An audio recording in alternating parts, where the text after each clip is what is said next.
So, when did you guys drive up? I just. All right, wait. Shall we begin? You aren't stuck in traffic. You are traffic. Let's begin now. Please get that bicycle-shaped object out of this shop. Oh, no, dude. No mix and match here. Black bottoms or full-on kit.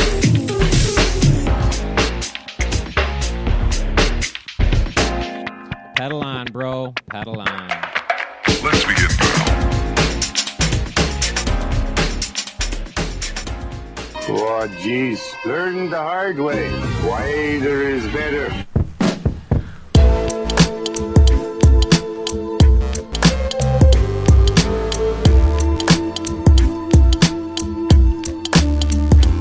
Today is Thursday, September 19th, 2019. You just downloaded and are listening to Bike Shop CX. Bike Shop CX! Thanks for listening. Thanks for downloading, everyone. Music we use on today's show is Bijou by Philly Run. As always, you can download this tune at the Free Music Archive, where you can download it For free.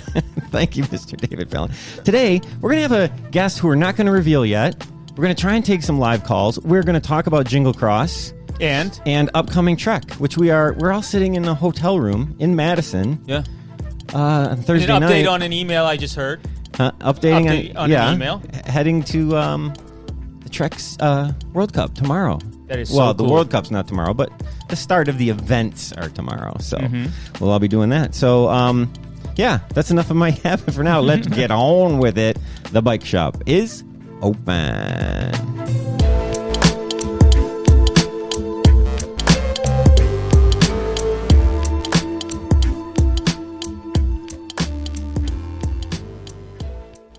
Mr. David Fallon.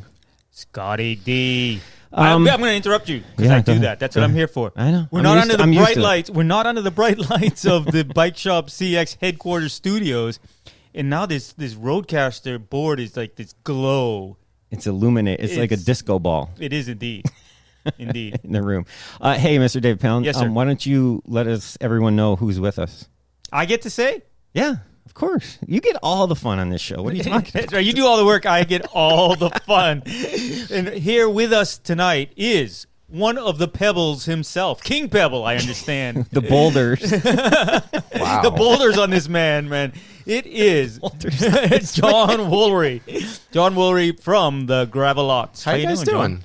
We're doing great, man. Yeah. This is nice. It's. I feel like I was getting ready to listen to Bike Shop CX. Yeah. I was grooving along with the intro. You're like, music. man, Yeah. I listen to this show every I wonder what every they're time gonna it comes talk out, about but today. now this is like for real. Yeah, I feel like I'm living in a podcast. I'm so stressed.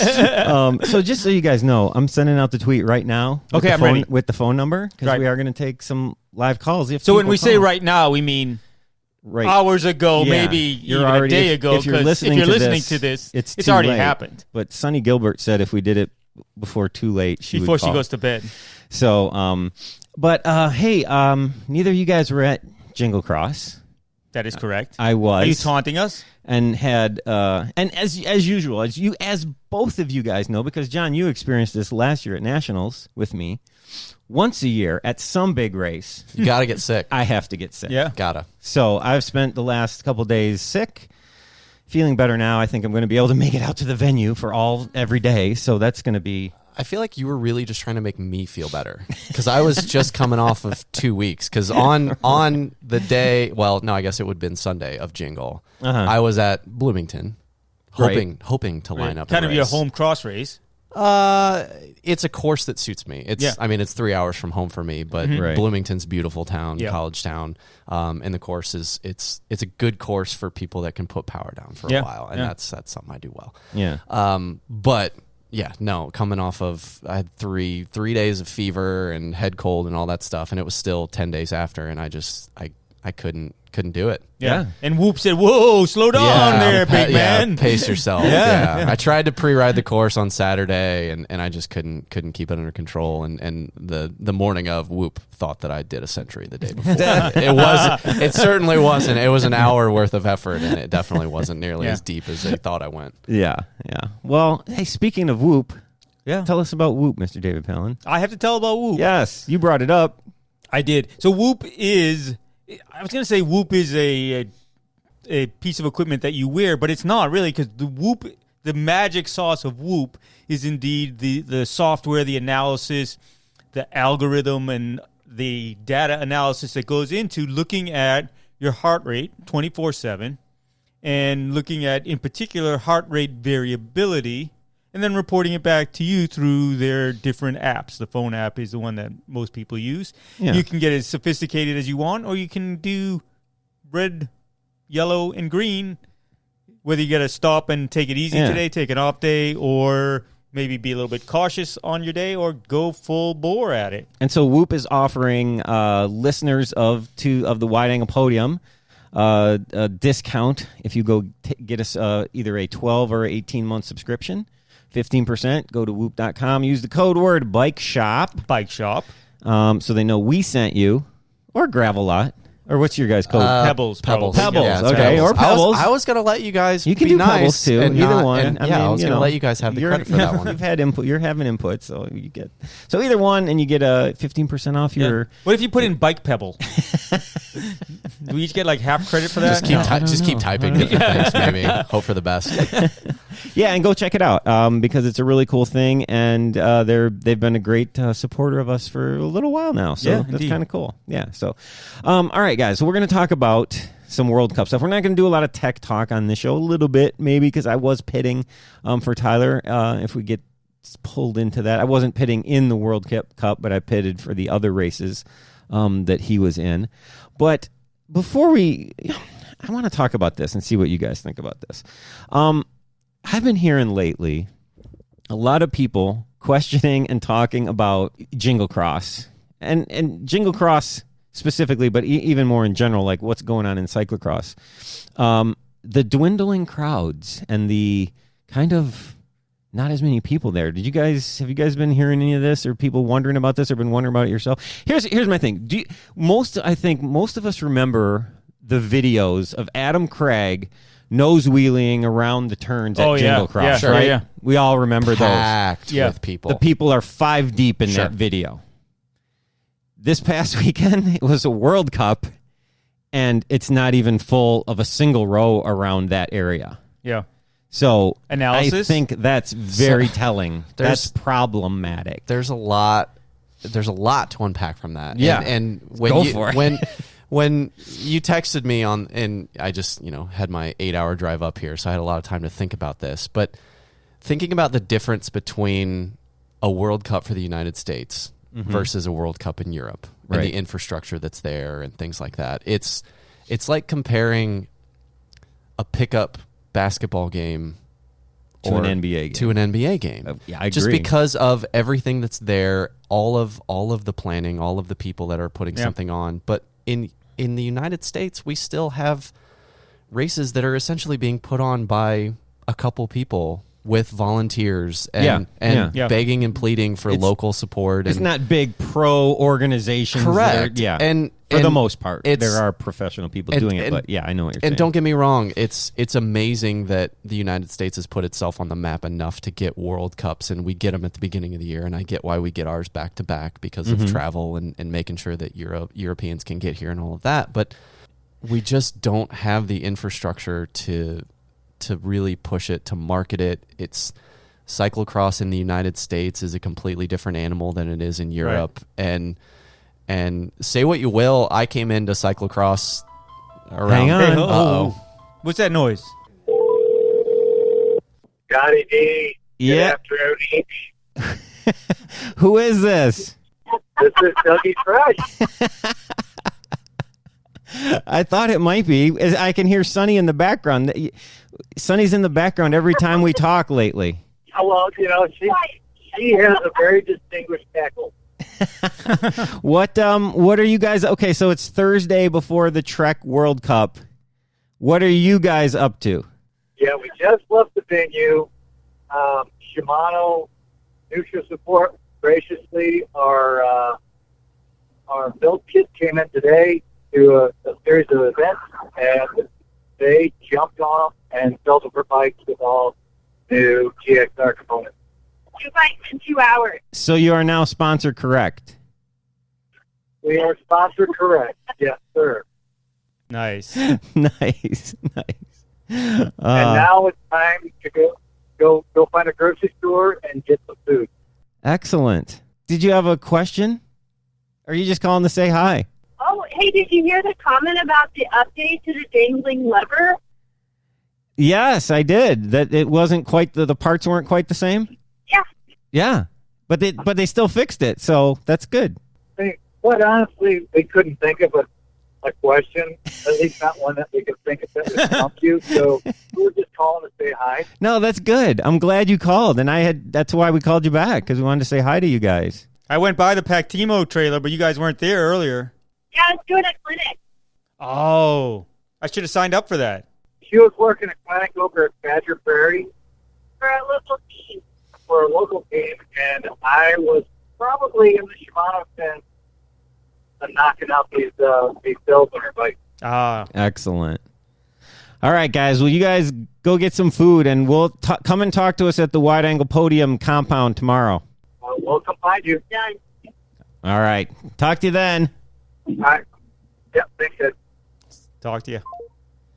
So speakerphone doesn't help with that. So, all right. We were talking about, are you going to go? Hang on. We're going to do one more call. Why is it a New York number? Because he's from See, Brooklyn. the beauty of this, he's John, from Brooklyn. is I can still edit all this. Sure. Right? So- I know. I've heard about editing. I mean, this is Dan, right? Dan, yeah. He's from Brooklyn. Hello, Is this Dan? Scotty D, Mr. D. I'm a Dan What's fan. going on? I'm a fan of Dan. We've got John from the Gravel Lot here with us too, man. Oh my God! We're all sitting up. We're gonna party. We're gonna get ready for bed, and then we're like, "Oh, we've been drinking way too much of the Grimpeur Brothers coffee. We gotta do something." Pot committed now. Yeah, All right, yeah, let's stay up and talk all night. Let's Yeah, do there it. you go. Where? How you guys doing? Good, man. We're sitting in the hotel in Madison, just waiting for the race to start tomorrow. So, So Yeah. you're really super wet? no, not really. No, It's humid. no. I thought that was going to be stormy. And that's Well, like maybe. what I saw.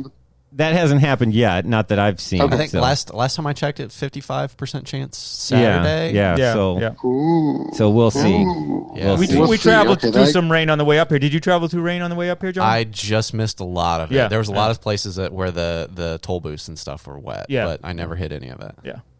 Yeah. So, Wow. what's going on with Grimpeur Brothers, Dan?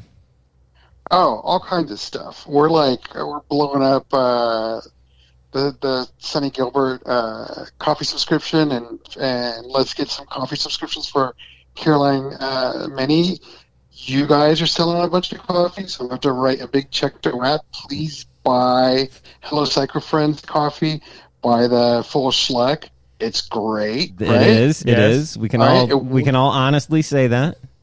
And we love supporting you guys because you guys are awesome, and the entire network is producing insanely great content.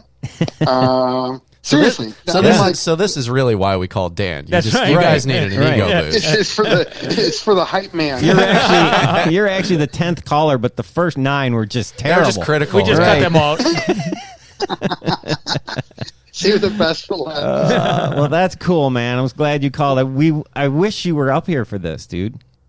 Debating about whether to jump into a nighttime cross race in San Antonio that's coming up. So I'm trying to get some kind of level of minimal fitness so I can totally get there. Yeah, yeah. And those ones I'm going to be doing coffee, and then I'm going to try to hop into some races if I can get some level of not embarrassing fitness, so Yeah. I can go for an hour straight. Nice. Cool. Yeah, because I was talking to someone today. It's the only chance I ever get to ride in mud. Yeah. Because I'm a biker, and I crash and I break things when and you can't ride trails when they're muddy because you're going to mess up the trails and Right. mess up the forest. That's right, man. Ask John about that. Preach, yeah. Yeah. So bike races cross races are great in the mud. That's So right. All right, Dan. Well, hey, man, thanks for calling and being our first sponsor, I think, to ever call. So Yeah. there you go. really, Yeah. there we go. Buy Bye, the Wide Dan. Angle coffee. Buy Hello Psycho Friends coffee. Bye, you guys. Have a great time. All right, Dan. Take it easy. Thanks, Bye. Dan. Dan's had a little too much coffee tonight, man. All right, guys. So we were talking about. So, John, you were in the middle of a brilliant thought, I'm sure, about the crowds at Jingle Cross Thanks. and Adam Craig's nose wheelie. Yes, thanks for giving me the credit for brilliance. It's just such a different environment, and so like for me, I came into, and I was telling you guys this before the recording, is I came into Cross right around 2011, and it was right before Nine Ball Diaries. It was right before Behind the Barriers, and as I got into Cross, I kind of became part of that wave of explosion 2012, 2013, Right. 2014. Right into World in 2013. Yeah, Right. Yeah. and you know, racing in waves for Cat 4 beginner races of 120 people. Yeah. And over the last couple years, you see it go to 100, you see it go to 90, you see it go to 80, and part of that I feel like is just regular ebb and flow of the way that things are. Sure. People get busy, people have life, they kids, other commitments, things like that. But I feel like we as a country and as kind of just a group have difficulty keeping things going because we rely on a few select people to be the kind of cross bearers, if you will, of the burden of putting on these events. And I think about people like Mitch Graham in our city, for example, Cincinnati, putting on a series and Pan American Championships, and really part of the reason that Cincinnati's become a hub of cyclocross. And he did a lot of it by himself Right. Yeah. for more than a decade. Yeah. And towards the end, you can watch it happen of like, I need to pass this on to somebody else because I just can't do it anymore. I don't think I could agree with you more. I think you are spot on with that, dude.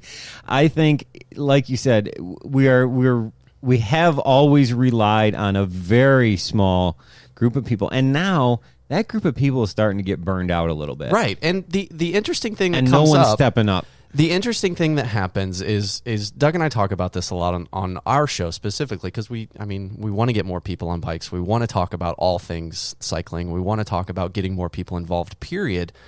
But every time we talk about getting more people involved, those people that are already doing it will send us messages saying, what more do you want me to do? Right. Because they're so used to being the ones that are kind of bearing the brunt of that burden. And it just, if I could crack it, if I knew how to crack it, I would probably be making a lot of money on figuring out how to motivate people and get them to do something. But it's, to me, that's where it's at, is going from having 5 people put on a race with a lot of volunteers to 100 paid people putting on races. Because if you look at Brico Cross or any of the national series that are over in Europe, they're NASCAR. They're a touring series that have dedicated people that are dedicated sponsors negotiating for that series. And there's a bench of people that if for some reason somebody calls in to work sick, Next. Who's coming in? who's next? Yeah. And we simply don't have that. And that can't sustain itself. And it shows it when you have things like Cross Vegas and you have these big events that happen and then they go away. And people, Reno's goes. Gloucester gone. Yeah, I mean, It's Matt Anthony gone. Matt Anthony and gone. it's a great conversation to have because all of those things are connected to each other. They're all kind of the same original sin. Now, a lot of people were talking, they were saying, well, I think there's some, I'm using air quotes here, World Cup fatigue, right? And I think there's certainly some of that. But we're talking about things like Adam doing the nose wheelies. That was before it was even a World Cup, right? So while I think, yes, when it was a World Cup the first year, say Jingle specifically, sure, a lot of people came. Oh my God, Jingle Cross is a World Cup this year. I'm going. And there is some of that starting to fade. Well, they're doing this every year. It's not that big a deal anymore. It's not special anymore. So I agree with all that, but I think the problem is way bigger than that. I think that's looking at a tiny little sliver. So to say that's the problem, I think is just you're thinking too small about it. Well, I would go to the point that if we're going to look versus the NFL, or any major league sport in America, the league itself has an interest in the games. Right. Here we have every individual promoter, and in the case of Mitch and Adam Myerson in New England, they may promote an entire series, but that's it. That's a series, as opposed to a coordinated effort where some larger entity like the league, the NFL, the Major League Baseball, the NHL, the entire league has an interest in promoting all of it. Yes. Right. And then your power of reaching out to potential sponsors or to players or Multiplied. It multiplied. Yeah. Oh, and you have somebody worrying, like for us, it's Ohio Valley Cyclocross. So Ohio Valley Cyclocross is the series, Right. And there's a group of people that run the series, Right. And then each individual race, Blooming Cross is run by one individual Right. group of people, and King CX, all of those things Right. they have. So you kind of have an overarching group that are providing the timing and scoring and, Right. and all Right. of these things, and it's kind of starting to set itself up that way. But when you're from a national level left to your own devices, we don't have USGP anymore. You don't Right. have any of that. You're kind of at the beck and call of the crumbs. Yeah. I guess Yeah. really in terms of the points paying races for UCI races in the States anymore. It puts everybody on their back foot and puts every promoter against every promoter, essentially. And Right. now you're back into Right. talking about the same conversations of cyclists being selfish, of, well, I'm just worried about my race and getting people to my race. I don't care about your race, and I don't care Right. about working with your race because I'm just trying to keep mine afloat. Right. I'm trying Right. to keep my head above water, so Yeah, and I can't it waste creates energy. This, like, helping this just swirl hurricane of it's never going to get out from under itself. Yeah. And so long as the model is that fans don't need to pay to get on venue, and then the athletes pay. Well, when they do have to pay. They try and get around it. They complain about it, and I just get so tired of that. You know, So I guess this is where I come at this very kind of polar from that, and I understand that there was a huge kerfuffle at Louisville Nationals, and they gated the entire, Joe Creason Park, and it was charged to get in, and people flipped out, rightfully so, because if you go from not paying for anything to paying for something, it's like, whoa, you took away my Right. my cookies or whatever. Right, But right. like growing up, like playing race cars as a kid, that's where I come from. You go to a racetrack, you pay for a pit pass to get into the pits, you pay your registration to Right. race. Like that was just what you did. big. That was normal. just part of it, because it's like, well, somebody has to water the track and pay Right. for the race officials and pay the purse and So all that's of this very stuff. similar to what, like you're saying, somebody that's paid their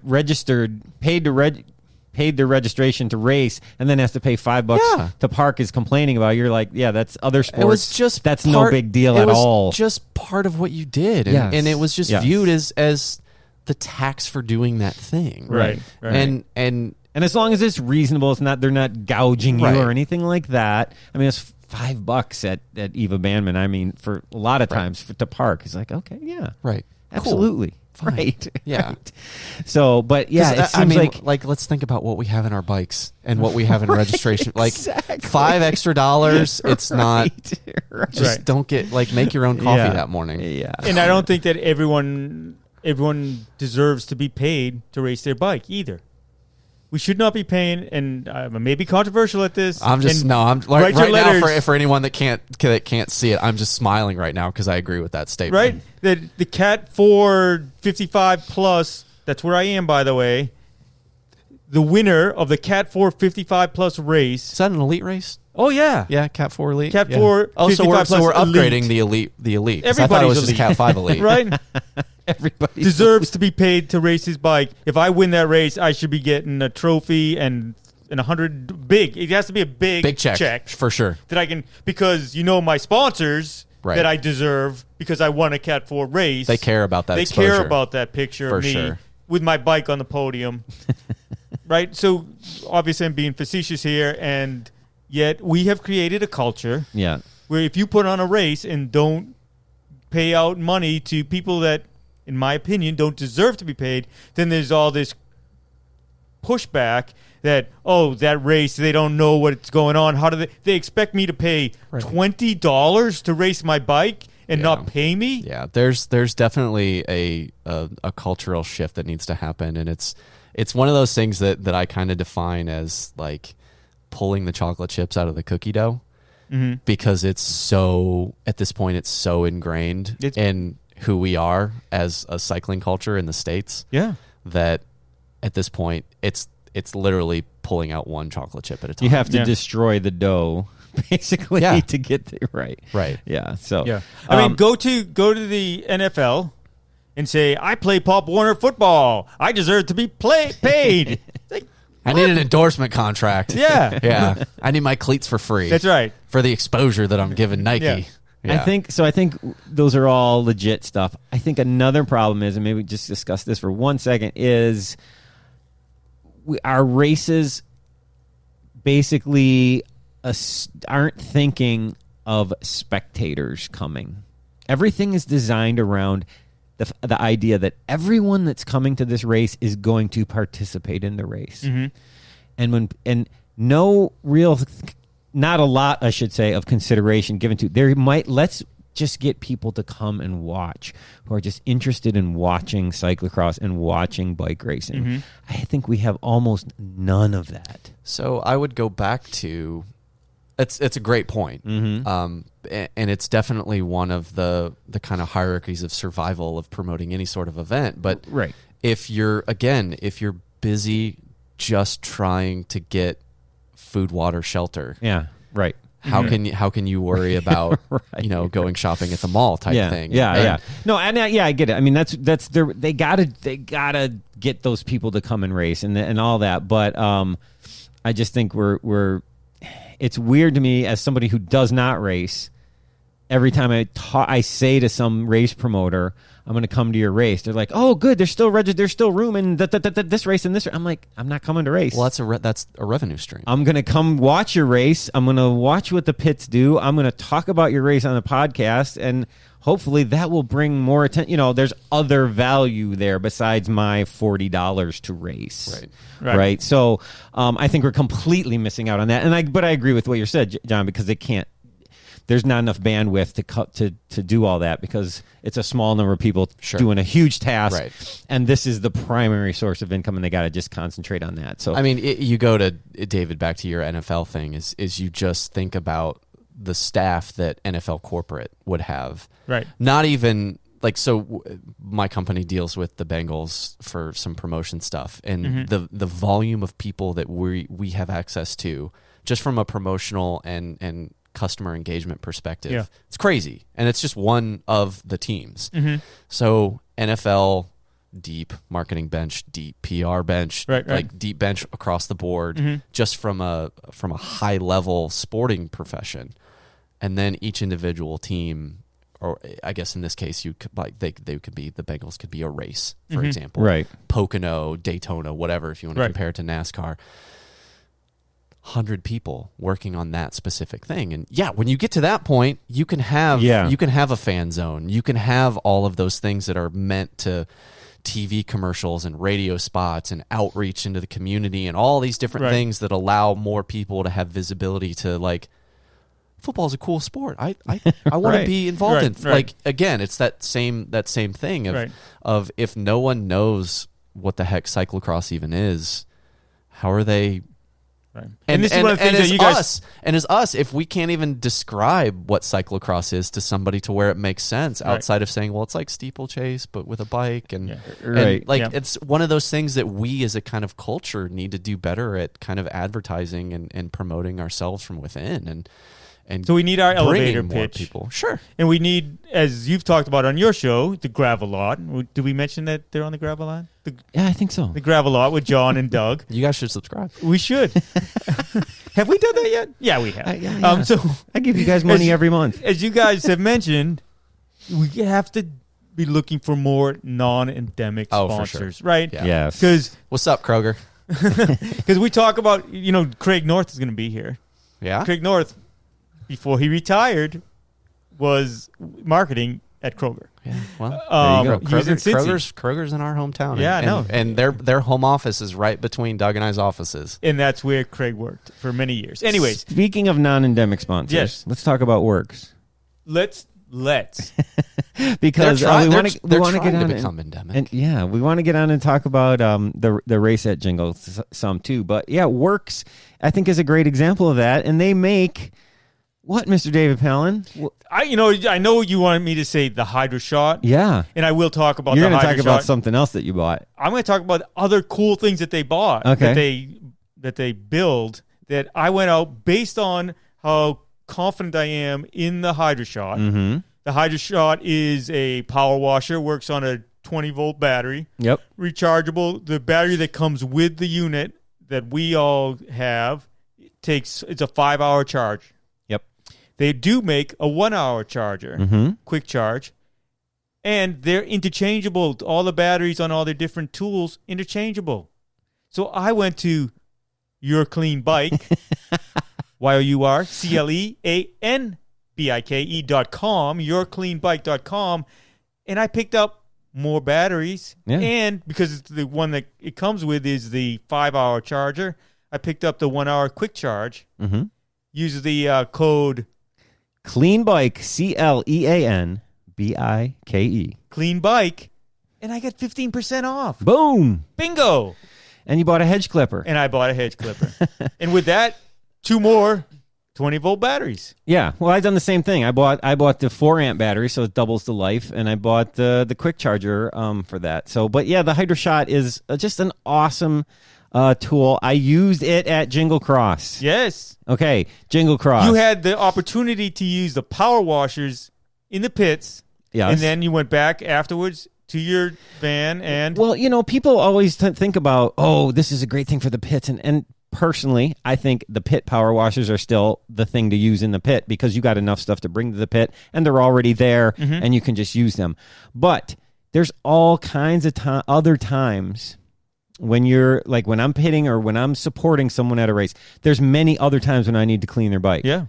So I was pitting for or supporting Tyler Cloutier at Jingle Cross. He goes out and pre-rides. Guess what? What? He comes back. The pit is a long way away, and his bike is dirty. What? It needs to be cleaned before the start of the race. Hydro Shot, perfect for that kind of thing. And you don't need a hose bib. You don't have to go out to a hose. I walked you didn't over need to your the 40-gallon I water. walked over to the hose bib. I filled 2 5-gallon buckets. That was all I needed for the day. Yeah. For his bikes. So he went out, did his pre-ride, came back. I used about 3/4 of the bucket. Yep. I think he did something else. I used about finished that bucket, used part of another one. Yeah. That was all the water I needed for the day for him. How worried were you going to blow out the grease from his... Not at all, because it's not, it's not powerful enough to rip saddles and, knock things over and all that stuff. It's just powerful enough. Clean the tires, no problem. Clean the down tube, no problem. Cleaned under the saddle, no problem. Yes. And it was great. Now, a guy next to me, these battery-powered power washers are becoming more popular. A guy next to me also had another battery-powered power washer. When you say another, you mean different brands. It required a hose, right? So he still had to, he drags his 30-gallon tank out. Yep. Connects his hose to it. Runs the hose to the unit. It's like a bigger unit. And in the time it takes you to describe this, Tyler's bike is already clean. I was already done cleaning the bike. He's still setting it up. Yeah. Right? I'm done. Yeah. Done. And I walk over to my... Did you taunt him? It sits in one drawer in one box in my van, the entire thing. Yeah. Right? I go over, I reach up, I grab it, I bring it down, drop it in the bucket. I'm spraying it. I mean, it's crazy. Yeah. So, game changer at Jingle Cross for me was the Hydro Shot. So, great product. So, get over to yourcleanbike.com, YOURCLEANBIKE.com. Use our discount code CLEANBIKE and get 15% off and get one. We got an email this week, Mr. David Palin, that someone's like, you sold a Hydro Shot. I just bought one. Well, evidently Works is pleased because I don't know if you saw this. This is breaking news. They sent us 4 to give away We'll at be Trek giving some CXC. away. Yeah. So if you can hear our voice, if you're in the sound of our voice, come. It's too late. They're probably already... Let's say, this is going to be past tense at this point. We'll see. Maybe. But you had the opportunity. The chance. We're getting another call. I don't know if we should take this one. Call from Scott Herman. To accept, press 1. To send a voicemail, press 2. Hello? Hello? Is this Mr. Voice? Oh, And Mrs. Voice! How is it going? This show just got so much more star power. Do you know who that is, Scott? It's We John. saw that you guys were on and live podcasting and thought we'd dial in. So Are you on stage still? Yeah, are we where? On stage? Are we like live podcasting onto the stage with Herman Oh, and the Hermans? No. No. Oh, no. Live podcasting from the wonderful Holiday Inn in Madison. Oh, so you It's guys a are wonderful Holiday Inn. you guys are actually like right across the street from us. Hey, wave. Right on. We know. So how was it? How was it out there today? I heard you were already out there announcing the pre-rides and stuff. How did you guys do? How was it? It's fun. We kept talking up on stage that this is the third year of the World Cup here, and we're going to get the third edition of Wisconsin late summer weather. It's completely different than it's ever been. Yeah, Mm-hmm. yeah, great. It's going to be cool and humid. We've had hot and humid and cold and dry. Now we're getting cool and humid. It's going to be bizarre over the weekend. But the course looks really good, right, Julie? You know, it was great to be able to sit there and just like judge. Not judge. I mean, judge like from a You're so like, judgy. what did you call it? A figure skating. Oh, yeah. Like we needed placards to be able to give scores to the people that were trying to catch air over the Cone Arts tail whip flyover. That's what we've called it now. If you Or- guys know that. It's the That's Arts a Tail that's a Flyover. fitting name. Y'all come back now. Y'all. No, it's y'all come back now. So, Scotty D, Mr. David Pound, I have to tell you, I dialed your number and put you on speakerphone and didn't tell Julie who I was calling or why. Oh, no. She has no idea what's going on right now. I love She doesn't it. realize she's on the podcast. I mean, I've sort of picked up on some of the context clues, but, you know. Well, are you guys? I know you They guys. don't call me the brains of this operation for nothing. I know you guys do. What? They do? I know you guys do a lot of race prep. Are you all race prepped up and ready to go for the big weekend? Oh, buddy, we are rocking and rolling. We got pronunciations. So We got the course dialed in. We're good. It was like a quiz all week long. Scott was quizzing me on pronunciations. He'd be like, tune or tone? And I'd be like, it's No. not a tune, tuna, no, tone. And then I would be like, Helen Wyman, how many time national champion? And he'd be like, She's not racing. she's retired. Well, She's going Correct to be answer. there. She's going to Yeah. be there. yeah. Yes. Exactly. I'm glad you So, mentioned Helen Wyman because I think the Helen 100 race tomorrow is maybe one of the things I'm looking forward to the most. Yeah. Yeah, I think it's tomorrow morning. I think 10:45 a.m. Yep. I think it's the third time this race has been held. Once was last week, and then once at the end of last year. They had one at the end of last year, and then I know there are 4 slated for this Oh. season. Right. So, we did right, two so then, I guess. So handicap that 3 race, overall. Julie. What is? Handicap that race. T-Lex Steerwald. What do you say? What do you say? We were on the elevator coming up today, and there were 2 juniors out of Indy, and they're racing it tomorrow, and their money is on Bridget Tooley.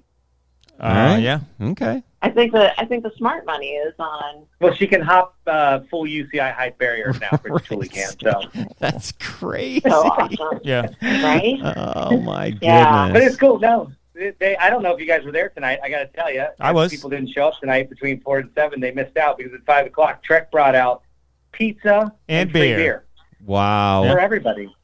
You know That's what nice. else? You know what else? What else? Yolanda Neff. Oh. Yolanda Neff was there Oh. pre-riding. I was so Julie was geeked fangirling. out. Ah. I was. Yeah. Everybody should be. That's Like, awesome. Workplace violence on the stage. She punched me when you you did that, but I didn't punch him in like a mean way, like Yolanda Neff, and I love him. It was like a getting his attention, sort of, tap. He's just sensitive, guys. That's funny. That's funny. Well, hey guys. I heard that Go ahead. Bike Shop CX socks are on sale this weekend. Is that right? Socks will be on sale. Yes, $15. Come and get a pair of. I have mine. I brought mine. A pair of Yours? I got did mine. bring mine. Bikes and Mike's socks, as Mr. David Palin calls them. There you go. I like Love that. it. Yeah. Yeah. Well, good. We don't want to keep you guys. You're podcasting away. We want to Busy. say hello, though. Yes. No. Thank Yeah. you so much for calling, and I can't wait to see you guys tomorrow. No, you won't see us, but oh dear Lord, you're gonna hear us. Sorry. I'm coming to find you. That's all there is to it. We're going to see you guys. Yeah, absolutely. Have a good night. We'll see you tomorrow. All All right, right, good guys. night. Bye. Okay. Bye. See ya. Well, how was that? There it is. How many shows? Home week. How yeah. many shows get the number one cyclocross race? The number one and the number one man and number one woman announcer in the country. Mr. and Calling Mrs. calling Voice their of show. American I Cyclocross. wasn't kidding when I said that this show got star power. All Yeah, of a sudden. yeah. Yeah. We're all just sitting here and just in awe.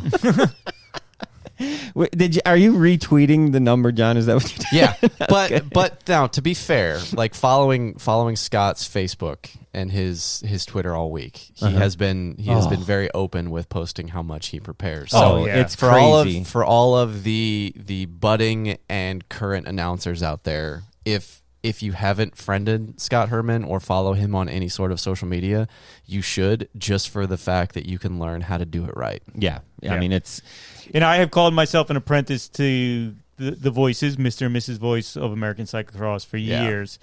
If I could get anywhere near his level. Sure. And I'll tell you what, I've announced races for years before I met Scott, and I still announce races other than with Scott, but that guy raises your level just by being with right. you. Yeah, Exactly. I think it's being an announcer like that is, to me, very similar to being an athlete. That there's a natural level that you start with, but then there's the hard work on top of it. And Scott is naturally gifted human being at connecting with people. Right. But then he works his tail off. that to alone make is not sure- enough, right? You need to make that sure that and hard work. He knows people's results. He knows their goals. He was the first one to basically predict Clara going on the podium at World Cup, talking about all of the work that she's been doing, and that's not stuff that you get just by showing up on race day and talking about bikes. The race have to promoter be- does not provide that to you as you an have to announcer. be constantly engaged Yep. and digging for Yep. that content. All right. Well, let's talk a little bit of racing. Let's talk some Jingle Cross. Despite what appears to be dwindling crowds that we've been talking about, still, between the tapes, the racing is so good. It's so well, and that's good. That's part of the frustrating thing Yes. about the attendance. Oh, we're in trouble. No. We're going to have to just cancel the show. Call from Doug McClintock. To accept, press 1. To send a voicemail, press 2. All right. Who is this bothering us? It's Doug. I'm bothering you because I'm driving to come see you all. Hi, Doug. Hi, Doug. We started without you. That's what, you're starting too early. You're starting too early. You cut the turkey without me. Yeah, exactly. How are you guys tonight? What are you up to? We're here podcasting, man, with John. We made all kinds of decisions with John about you. Say hi, I've already made decisions about myself. It's okay. Yeah. Say hi, John. How are you doing, Doug? I'm good. I am. I'm sneaking up on Chicago slowly but surely. Oh man. no. Yeah, don't go through the middle of it. We already talked about that. Yeah, no, you got to go around it. Yeah, I learned that today. Well, we're anxious to have you get here, man, because we literally just hung up the phone with Scott and Julie Herman. Oh, nice. They're on their way too. They're already here. They were announcing today already the Scratch Lab pre-ride fun ride thing. Yeah. Nice. So well, it sounds like the whole CX family is together, and I think that's why everybody who's not already on their way needs to get on their way tomorrow morning and get your rear ends to Waterloo. absolutely, man. We need as many people here as possible cheering these riders on in this race. We need that. So, yeah, man, get up here. I'm working on it. We're going to drive through the night, and I'll see all of you all in the morning. But I figured since you're live, I'd at least give you a ring. Yeah, no, Yeah, good for to sure. hear your voice, and we'll leave this part in for sure. Absolutely. I brought a bunch of broken stuff that you can fix for me while I'm Okay. All right. I got wheels if you need them. there. Sharpen the knives. I'll talk to you guys in the morning. All right, Doug. Bye-bye. Bye. Yeah, so you were saying the frustration is the racing is still so good. The product is good. Yes. The product is exactly. there. Let's talk about do them in order that they raced. We're just going to talk about the World Cup, not all the other races that went on. So the men raced first at Jingle Cross this weekend, something that Trek has been doing for years. I know when they did it, I think it was last year, everybody made a big deal, and I was like, have you guys I've been going to Trek for years, and they've done this many times before, right? Right. Of putting the women as what's considered in cyclocross as the premier event, is the last race. That's the one that holds everybody there, Sure. that they're there to see. So Jingle did the same this year, ran the men first. Now I got to tell you guys this is because this just blew my mind. So I'm standing at the bottom of one of the crumpet descents, all the way on one side of the course, back by where the bleachers are. And walks up next to me is none other than Jeff Proctor. He's like, "Hey, Scott, what's going on?" I'm like, "Hey, Jeff, what's going?" He's like, I want to chat with you a little bit, but how about we go up there?" And he points straight up crumpet. I'm like, "All right, I'll walk up there with you. That's cool. I haven't chatted with Jeff in a while." So we go all the way up to that one long climb that's the last time they go up crumpet before they come back to the finish line. So we go up there. The men start. We could kind of see one of the big screens kind of on an angle. So we're watching that. We see the start.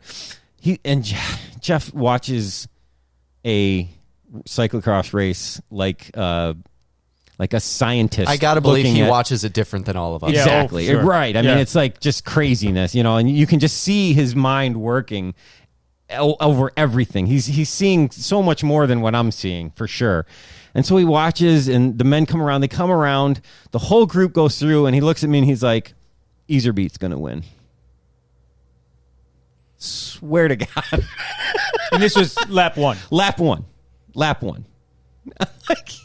I was like, oh, yeah, you might be right. I mean, when you're good, right? Yeah. Okay, so talk about talent ID. Jeff Proctor. I mean, come on. I mean, that guy, for everything that he has done for our sport and for the American aspect of our sport. It's just doesn't get enough credit. No, I think his name is so far under the radar for anyone that is kind of new to cyclocross. Yeah. I think anybody that's within the spectrum understands it and understands what he's done and how he's sacrificed so many things. What he's done and is still doing. I mean, the Montana camp is the cyclocross. It's the premier cyclocross camp in the 100%. country. I know there's a lot of other stuff going on with this right now, and a lot of other camps supposedly starting up and stuff, but this is still the premier camp in the country, I think, and I hope it will be for a long time, because the instructors and the athletes and stuff, and just that kind of thing right there that he's can do is, there's very few people in the country that can do it. I'm sure that a lot of people will tell you they can do that, but they can't do it like that. There's a number of people in any sport, and whether it's an athlete or sometimes a coach or a figure in a sport, there's a number of them that are very good at self-promotion or promotion in general, and about marketing themselves or their sport or their whatever it is that is their product. And there's others that just do it quietly. They don't do it for the aggrandizement, and they just, and that's Jeff Proctor. Yeah. He is just out there. He doesn't care that you and I know who he is. We do. He wants the sport of cyclocross to be successful in the U.S. Call that chopping wood. Yeah. Just go out and chop wood. Right. Once the wood is chopped, nobody knows who did it, right? It's just done. Yeah. But to Iserbyt's credit, I mean, you talk about Palmares. Sure. I mean, it's not a shock. And again, I was looking this up before we were talking, and part of his post race was I knew I was a good climber. I only weigh 55 kilos. I had to look that up. Exactly. And it's like, if I weighed 55 kilos, I would be a climber. I would be so fast. Right. Yeah. So let's just read off the podium here. In first place was Eli Iserbeat. Second place, Tone Ertz. And in third place, Dan Sota. So I have a question for you guys. Yes. Is Tone Ertz the next Kevin Powles? In what way? In terms of He's going to finish in Kevin's place. Kevin's place. of not winning the big of being event. a great racer that never really gets to be the guy. Yeah. I would say no. The difference here is I'm interested. I know you are. Yeah. Kevin was the guy when there were two youngsters below him, coming up from behind him. Thinking Nice and Welland. Is that who you're thinking about? I was thinking. Oh, okay. I was thinking Walt and. and okay. All right. I'm thinking like way a long time ago, but okay. I see what you're saying now. Because they're still kids. Yeah, because they were kids. They were younger kids. They blossomed. They blossomed, and so Kevin never got his turn. Yeah. Right. In the case with Tune Ertz, he's peaking a little bit later in that cycle, and Matthew and Walt this year aren't going to be there for the start of it, unfortunately, due to injury. And they have other aspirations. Yeah, sure. They'll move on for other reasons besides retiring. Right. And that will, I think, allow him to get what he is due in the talent that he has, perhaps. Other interesting John's things. looking at me funny, though. I got to know why he I mean, to disagrees. that point is he had an opportunity at Jingle. I mean, it'll be interesting, kind of ex post facto, since this will come out after Waterloo to see how he does. Oh, I might be up late tonight. I've got the editor sitting next to me, so but it'll be you're interesting. Used to your show that you do weeks ahead of time. Yes, I love you, Doug. Doug does a lot of work on our shows. Yes, he does. But it was kind of his first opportunity this year to have. There's no Wout, there's no Matthew, and he was there, but not really. Yeah. It was. He was going up a mountain. He is not a dedicated climber. The other thing I want to mention in this race, I don't know if you guys saw the whole thing, or John, I know you said you haven't watched the men's yet, but did you see what Lars Van Haar did to get sixth place? I did. So they come around. I heard. Come around the final turn. Michael Vanternout is kind of, he's doing the kind of slow, soft pedaling, kind of head bobbing to the finish line. Even looks over his shoulder, sees Van der Haar, just does a really quick peek, but you can see Van der Haar is like full tuck on the drops, driving the bike, man. Just everything he's got. He's a ways back, but he kind of looks over his shoulder. Doesn't really do, and just kind of keeps going. And next thing you know, he looks again, and Van der Haar is like right on his wheel, already up to full speed. He tries to give a little effort, and Van der Haar just goes around him and boom, takes one place. The race doesn't end till the finish line. But it's an interesting difference between being here in the States and how we race versus Europe, because that's the jam in Europe. Is when you get to that point, if you kind of sit up and somebody behind you sits up, it's kind of like it's something you just don't talk about. It's the unspoken law. Yeah, and Van der Haar is. But they're both European racers. If he was an American racer, it's one thing. Sure, but he's not. He's a European racer. Yeah, but we like to claim him though. Americans love Lars. Yeah, we do. All right, top American finisher in this race was Curtis White in 15th place, and now I know.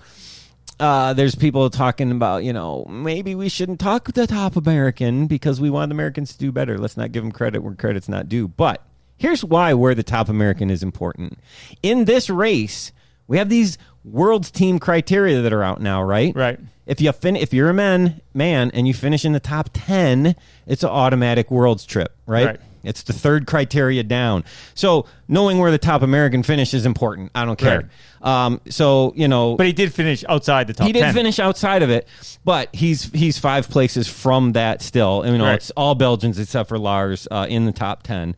But Curtis was right there. He's the difference between him and them is, let's see, 10th place was Tom Hewson, 107.20. Curtis was 108.57. So So did What's they that? do one lap too many? I was gonna say let's talk about that because I saw Brandon's finishing time was 1:10. Brandon Yeah. Fix. Yeah. Yeah. No, I don't think they did because it's supposed to be 60 to 65. 60 to.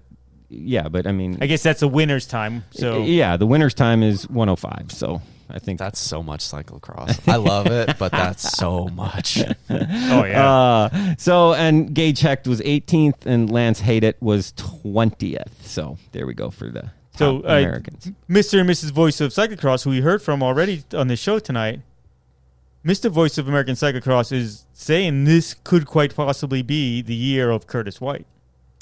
And it could. We certainly, Stephen Hyde, where I was watching on Crumpet there, Stephen Hyde, it was one of the times, I think he might have done it a couple times, he gets to the very peak of that and he went way up to the high side and, well, actually, no, he hopped off his bike first before he even got to the top. Mm-hmm. And it was like, uh-oh. And he just kind of walked up to the high side so he was out of the way of the main line of other people coming through and does the thing where, you're putting your thumb in a spot in your back and he's just trying to stretch it out and pull it out. He had something pinching in his back. I heard he did it. Someone said he did it once in his neck too earlier. Like he was just tightening up and getting these back and neck spasms, it sounded like. So, we haven't seen good form from him yet this year. I don't think. I mean, it's still early in the year. It's still early, yeah. I mean, and I shouldn't say that. I mean, that's not really 100% true. He didn't have good form at Jingle Cross.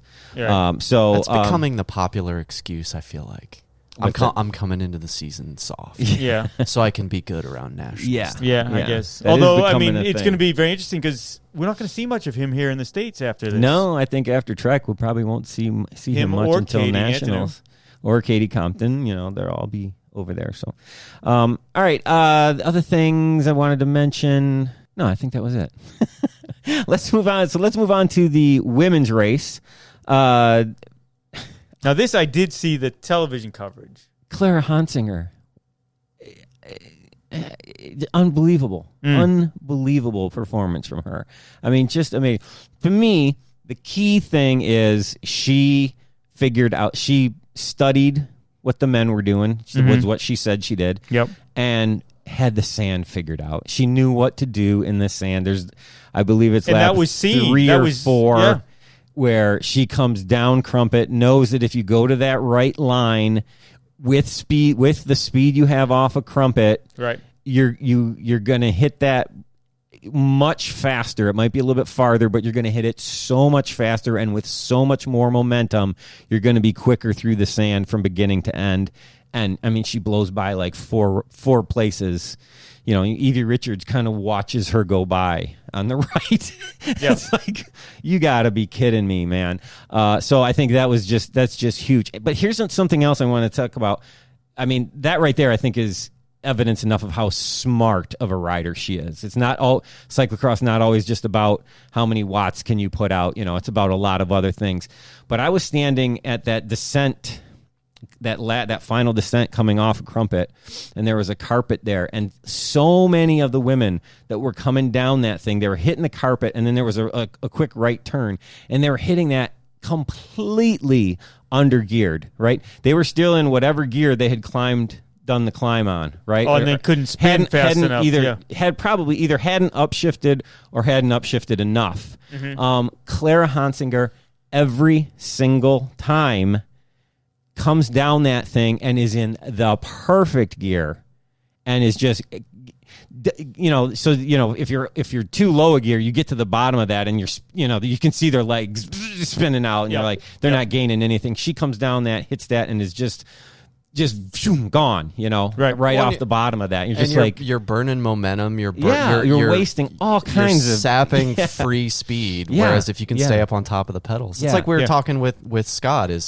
There's natural ability, and then there's the work, and part of the work is doing the research and making sure that you're driving correctly, you're making the right decisions, and those are the things that are hard to see on TV coverage, right? And they don't necessarily show up in results. I mean, they do for Clara, right. But the stuff that we're talking about, it's like, oh, she must have been on form for a third place, and it's like, well, yeah, and it's all of those little things. Yes, exactly right. She may have had a 5th place ride, right, without those, without that other stuff. Right. Exactly right. I completely 5th place agree power.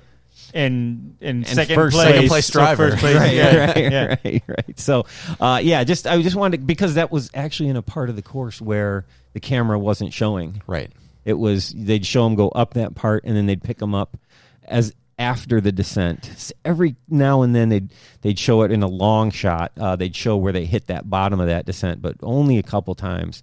I was glad I ended up watching the entire women's race there, because I saw a part. I could always go and watch the feed, right, anytime, but now I got to see a whole part that really, even if you watch the feed, you didn't get to see. So that was really nice to be place to be. The other piece with Honsinger in the sand was she took Katarina Nash in the sand and stayed in front of Katarina on the right side, where it left Katarina no exit to go around her to get out. And she held her back there in lap after lap after lap until finally, in one of the last laps, Katarina managed to just kind of go around her and make that to be a non-issue. Yeah. But it gave... I talk about this a lot with when I'm talking with our juniors and our development people and stuff. Like this, you can control a race by riding away from other people or just keeping them behind you. Whether it's the line you choose in the sand, or we talk about running with your bike either as a spare with the bike pointed in the direction of the course, or as a shield by having the bike perpendicular to you across the back. Right. And I tell them all the time, people are going to yell at you when you do this. And they either are mad because you got to that line first, or because they didn't think of that. And don't do this to impede somebody that could naturally go. But it is a tactic that is used in race tactics. Yeah. And that's, you have to be a student of the race as much as you are. You know, this is where Zwift racing is not cyclocross. Yeah. Right. All right. So the top three women were in first place, of course, Magali Roche.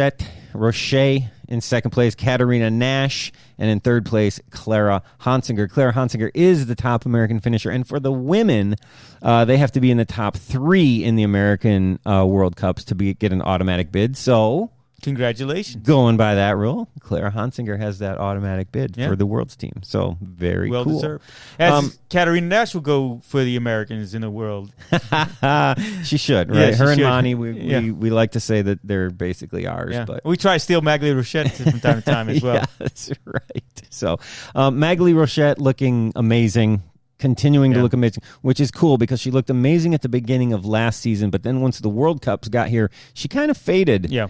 But she was able to hold it at least into for the first World Cup, and we'll see what's going to happen in this World Cup. I think with Yolanda Neff here, I'm excited. That's going to add a race. whole new dimension to this women's field. So very anxious to see some of that stuff. And one of the other things, just I'll mention real quickly with Magali Roche and Katarina Nash. Former teammates, but still very tight friends. And the things that they had to say about each other at the finish of that race was just really, really cool. So this is some of the pieces that I've been able to see is watching the post-race reactions, reading some of the post-race interviews, and then watching a lot of this unfold on social media. It was really, really heartwarming. Wasn't it? To watch Magali's partner freaking out on Twitter the rest of the day and talking about just how much they've sacrificed, because it's like the part of the course that you were talking about, Scotty, that all of the work, all the dieting, all of the things that all of the athletes do before they ever get there. Right. All of the hay that's put in the barn. You don't see any of that. You don't see the We only see what happens on race day. You only see the result of a perfect execution on race day. And for somebody to get their first World Cup win and for it to be, at Jingle Cross and in the States and have Katarina run second of everybody in that field that could have been second. It was just, you could not script something better. Yeah, I remember, I think it was 3 years ago at Rochester when Magali was there, and they stayed in a little trailer. They had this little teardrop trailer that they pulled into the park, and that's where they stayed for the race. And they were there, and they were just like sponges, absorbing everything they could, learning. She was fast then, but she's even faster now. And, you've just seen her get faster every single year since then, and it's just awesome because I think she is a huge positive in women's cyclocross. There's a lot of positives in women's cyclocross. I think she's one of them, and it's just great to see. So very, very happy. I'm very curious to see what she's going to do over at the European World Cups. Yeah, it always makes you wonder when somebody comes out, like we're talking, I'm coming in my season slow. It always makes you wonder when somebody comes out swinging like that early on. Are they going to fade? Is that going to stay? Or are you going to have kind of the late October, November slows and then pick it back up towards nationals and then towards going to Europe and stuff? But certainly in Magali's case, Pan Am's. Right. Yeah. Being defending Pan Am champ. Yeah. All right. So that's all I want to talk about for the racing for now. What are you guys looking forward to this weekend? I'm really looking forward to the Helen 100 tomorrow, as well as, it's just the regular C2. But, I mean, when we mentioned Magali and Yolanda, I guess, but anything else that for the World Cup races specifically that got you guys? I'll let you go. I'm of course psyched for my man Lars. We're pals. We're both not tall guys, and not tall. Okay, yeah. And I'm psyched because this is family reunion week and all this stuff. Right, we're all back again, and I'm really psyched to see what Dizzle's going to do. Ooh, yeah, good call. Yeah, good call. Drew Tillman, and that's in the kind of the higher end stuff. But this is where he busted his hand last year. I remember. This is where he said, "Oh shoot, both what did he say? Both top Americans?" Or yeah, he and I went over to the doctor's tent, and his hand's obviously broken, and the doctor's just kind of stabilizing it for his trip to the ER to go get it X-rayed and stuff, and his wife. Now his wife CJ comes over and says, "Yeah, something just happened to Hyde too," and he's out. Drew goes, "Oh great! Now the U.S. two strongest riders are out of the race." Totally kidding, right? Yeah. Just making a joke. It was so funny. It's so classic Dizzle. Yeah. So, hopefully, this time Drew can stay out of the barriers because he was flying last year when that happened. Chasing Lars, actually. Yep. That's a good point. I hadn't thought about that. So, anything for you, John? So for me, this is my first World Cup. This is the first time I've been able to come to Trek. Okay. So I've actually got some friends that work at Trek, so I'm looking forward to getting a tour. Cool. Yep. Obviously seeing you fellas, of course, hanging out at the wide we are a highlight. Compound. Yeah, and all the other wide angle podium folks that some of them I haven't been able to meet yet. And honestly, just being part of an event like this, and I like how you say it's only a C2 tomorrow, but for how few of those we have, I feel like wherever I can soak up that environment as much as possible, just being around elite athletes or any athlete at the top of their sport, watching anybody perform at a high level is inspiring to me.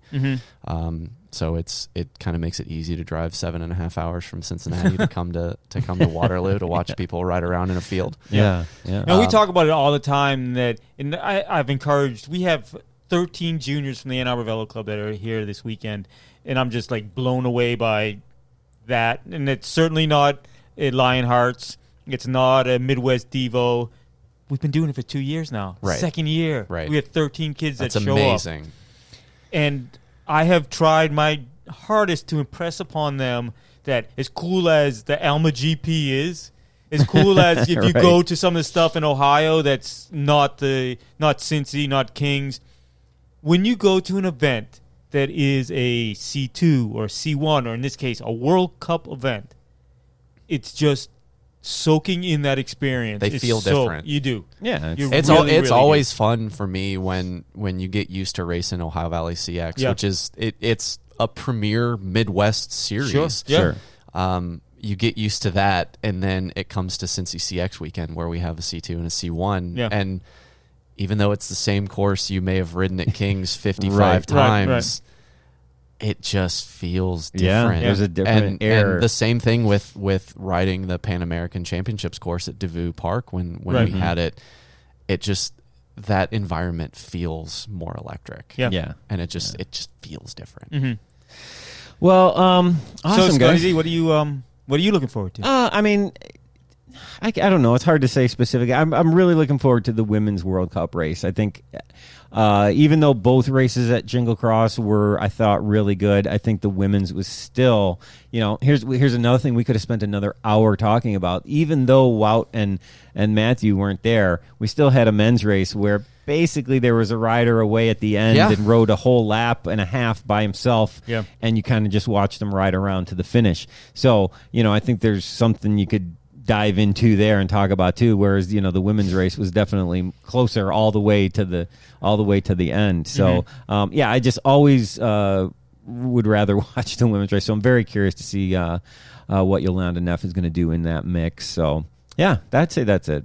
Watching the women's. At some point, I'd love to have a conversation with you guys about the 45-minute men's elite race. You mean changing the time? Yeah, I say 50. 50 is. I say 50. Yeah. I think to me, it happens week after week after week, whether it's domestically or internationally. Yep. All you have to do is look at the 2018 women's elite racing season. Yep. And pick your favorite race. Mm-hmm. I don't think any of your listeners could.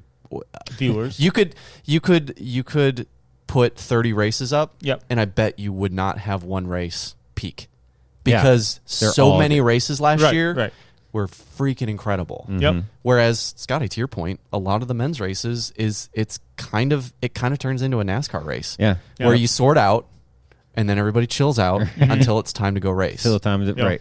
And then by then there's only a couple people left. Or it never happens. People say the same thing about collegiate basketball versus NBA, right? The NBA game doesn't start till the beginning of the fourth quarter. They just kind of stand around, whereas a college game, it's shorter, so every minute, I think all elite cyclocross races should be 50 minutes. Yes. No matter if it's men, women, anything. Every race should be 50 minutes, except until you get to the age group juniors. Then you can shorten the time. Sure. Of course. But once you're, junior, elite junior, U23, elite men, elite women, junior women, U23, 50 minutes. Yeah. A cyclocross race is 50 minutes long. I like that. And then we can start talking about 1 hour in a TV slot. And that fits into a TV slot with 10 minutes of commercials. I was going to say that was where my head went, but I actually thought that was going to be a debate. I didn't realize that we were just no. yes, I agree with that. Yeah. Okay, all right, well, we're done. It's boring. All right, so much for that show. Cross that show off the list. All right, guys. John, if people want to get in touch with you or learn more about what you're doing, where's the best place to do it? On the social medias. You can hit us up at The Gravel Lot on Facebook, Twitter, Instagram. We are thegravellot.com. You can find all of our podcasts, all of our video, all of our bonus content there. You can obviously subscribe to us via, iTunes, Twitter, SoundCloud, Stitcher, all of the places, just like you guys get this podcast. And you can find Doug at Dubminion, and I am at JD Woolery. David. Mr. David Palin. But before you tell us about your social media, tell us about TNR-Tape. It's sticky as heck, man. So, who's that now? We forgot to mention TNR-Tape. I can't believe it. I had it in my head and then it went out. All right, get the clickboard ready. Click, click. My favorite thing that I'm looking forward to is seeing Aaron from TNR-Tape. That's right. TNR-Tape. If you're putting pins in your $150 race bibs and race jerseys, you're doing it wrong. You're doing it wrong. Get TNR-Tape. It's a way to attach your number. It's more aero. Yep. It's less dangerous. Yep. You're not going to poke yourself, and it's quicker. Not going to ruin your kit. You're not going to ruin your kit. Quicker to get off. It's awesome. Do you use TNR-Tape, John? Have you used it yet? I've just invested in some. And you know why? Did you get the Tyler Cloutier or the Sonny Gilbert? Or neither. I'm actually planning on getting one of each because Doug needs to reorder so we can, treat both kids equally. But the one thing that really draws me to it is thinking about like racing cross and having all this expensive kit. And crashing? Not so much jerseys. Yeah. But more so my expensive thermal long sleeves, my wind vests, my wind jackets, things like that that if they are team kit, you can race in. Yeah. And the minute you poke a hole in them, they've become pretty much useless when it's below 40 degrees. Right. So that to me below is 40 degrees. He's down in the south. That's right. We have different climate requirements. We do. But that to me is where it really comes into play is Yeah. when you get into cold races and it's not just a super breathable short sleeve jersey that if you poke holes in it enough you're gonna ruin it. But when you start to get into the really expensive Windstopper and Gore-Tex and stuff like that, that then I putting don't a want to hole be in it is putting- really a task and destructive, right? I mean, Yeah. Have you ever tried racing with those magnets? I have not. I've seen people try to race it with them. No, it's not a successful thing. No, it normally ends in flappy. Yeah, exactly. Well, and if you fall, it go everywhere, and now you've lost them. Whereas the TNR tape Yeah. is meant for, you can use it multiple times, but really, if you only get it for one race, that's fine too. So. Check it out, TNR Tape. We have some here with us. We can give it out if you want to try a pack. I know Aaron is supposed to be bringing more. I hope so. To the race with us to share to more people. We passed some out at the Alma GP. I passed a little bit out at Jingle Cross, but I didn't. We didn't have the. We got a bigger presence here. So yeah, come on, check it out. You'll see the TNR Tape banner on the Bike Shop CX van. So just come up and ask us about it. We'd love to talk about it. We'd love to show people how to use it. So and TNR Tape, similar to Dan from Grimpeur Bros, Aaron is not looking to create a business for himself that he will now quit the his whole day thing job. is about putting more money back into cyclocross. That's right. I mean, it's not. We see that flat out. Yeah, with him reaching out to some of the development teams that he helps provide them some tape, and his support of Tyler Cloutier and Sonny Gilbert. Yep. So get into the twirl off. Have you been paying attention to the twirl off? Dude, I've filmed some of the twirl offs. Oh yeah, I didn't even think of that. Yeah, I was the cameraman on some there of you those. go. You don't get all the credit for the backwards you're doing. But yeah, go out there, and if you are using TNR tape, if you aren't, you should be. If you are using TNR tape, put up on your social media a picture or a video of you removing your number after the race. Yeah, and we'd love to, and tag it TNR tape. Tag Absolutely. TNR tape. And let's throw another hashtag at them, twirl off. How's that? Probably. I like it. Is that a good one? That's good. Or TNR twirl off. We should do it just in case there's something. I like the alliteration. Yeah. TNR twirl off. Hashtag TNR twirl off in the on your Insta posting, and you will get it done. All right, and you can reach me. Did you say where people can reach you? I think I did. All Mr. right. David Pound. There you go. It's pretty straightforward. And you can reach me, Scott Diedenbach, at Bike Shop CX on both Instagram and Twitter. All right, guys, thanks for being with me this time, and we'll do this again sometime. With that, I can say it. Can Go I say ahead. it now? The bike shop is closed.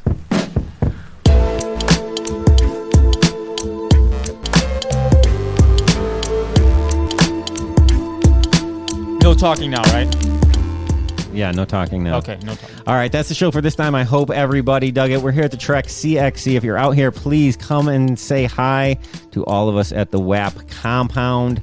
If you're coming out here, I hope you're riding. And if you are riding, be careful out there. Take care of each other out there. And until next time, the bike shop is closed.